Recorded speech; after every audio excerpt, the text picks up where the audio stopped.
Welcome back to the Sigma 3 channel, everyone, where we teach you tactics to keep you alive. Today I'm going to show you my favorite tactic for getting water in a primitive survival setting. I've been teaching this tactic for 10 plus years to survival instructors and have always had great results with it.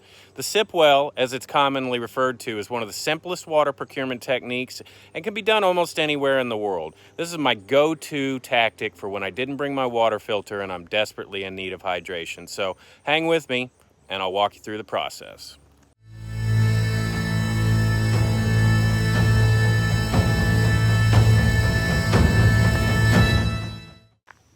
First, I need to explain the philosophy of why sip wells work and why they are a go-to tactic. For thousands of years, mankind has been digging wells in order to find safe water to drink. In the modern age, we dig wells that are several hundred feet deep in order to reach water. But that's only because we place our homes in areas that is far from the water table. The reason these wells are safe to drink out of is because the soil acts as a filter for us. And deep under the ground, there's less bacteria, and we won't have issues with bad parasites in the soil either. The soil harbors all kinds of life, but not the kind of parasites or bacteria that will cause you stomach issues or be detrimental to your health, especially in a survival situation. In fact, many scientific studies show the consumption of soil-based bacteria is essential for human development. It's why playing in the dirt as a kid is a good thing. Step 1, you've got to find a suitable location.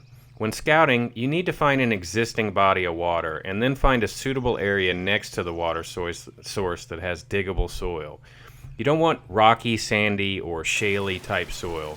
Remember that the best places to dig sip wells are always right next to existing bodies of water because you already know that the water table is right there close to the ground. The hole you dig should be in an area with minimal animal tracks and sign because animal feces at the end of the day is the culprit for almost all waterborne diseases and parasites. Step 2, you've got to make a digging stick. Find a good hardy stick that is straight and cut it about the length of your arm. Make one side of the stick pointed with whatever tools you have available. The stick will be used to loosen the soil and then the soil can be easily removed by hand. The saw used was the Silky Ultra XL, which has been my favorite bushcraft saw for several years now. You can pick one up at survivalgear.us. Step 3, begin digging your hole. It really is imperative that you find the right soil type to dig in. Clay-based soil will be the best because it has the slowest seepage rate and the side walls of the hole will hold up best in clay. The soil we are digging in is a top layer of sand followed by layers of clay.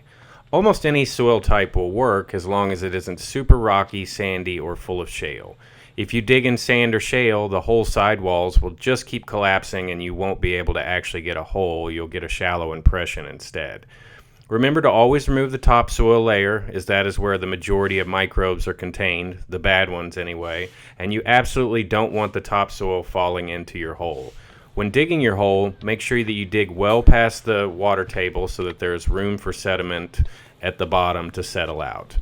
Once you've dug the hole, then chill out for a minute and maybe look for a container to put your water in. Trash can sometimes be a good source to use as a container. Considering how many one-use containers the world makes, you can almost find trash anywhere you travel in the world. Finally, I'd like to add that anything short of boiling isn't entirely safe. But if you have a pot to boil, you'd likely have a filter as well and wouldn't need this method. So this technique is for when you don't have the tools necessary to clean your water in a modern way. But mankind has been drinking from wells and from unboiled sources for the entirety of human history. How many of you drank from streams and rivers as kids and never had any issues? So while this isn't 100% safe, it has eliminated all the surface contaminants and the types of bacteria and parasites that will cause you the most issues. I've had thousands of students drink from sip wells over the years and we've never had any issues. And don't worry about sediment or dirt in the water. It's scientifically proven to be good for you, and in some studies it shows that without exposure to bacteria and dirt at early ages, it can actually be detrimental to brain development. So drink up and don't let a little dirt make you squeamish. Okay, real quick, I just want to talk about a water procurement device that you can take out into the field with you. Super cheap. I mean, everybody can afford this. If you're going to be outdoor adventuring, it's just kind of a must-have. And just having a simple water filter and a stainless steel bottle. Stainless steel bottle, you can cook in these, you can boil water, you can make tea, you can do a plethora of different survival related tasks. And then having a water filtration device such as a Sawyer Mini is an absolute must. You know, having to boil your water all the time or use primitive methods, all these things take, you know, an exorbitant amount of time, whereas a $24 filter that I'll provide links down below on where you can pick one up, you just can't beat them. It's based off biomimicry technology. Go Google that, really cool stuff. Basically, science is starting to figure out that nature already had it figured out, and they're just copying designs that they find in nature and putting them into modern technology. And the Sawyer Mini and all Sawyer products are based off of looking at the human kidneys, and they looked at the fibers and how our body filters water, and essentially created a synthetic fiber to, you know, reproduce that. And that's how they get these 100,000 gallon ratings, supposedly. I've been using them in the field for years and have never had any kind of failures with them. So if you're looking for a good cheap water filtration system, pick yourself up a Sawyer. And as always, we appreciate you guys supporting us versus Amazon or some of the other companies out there.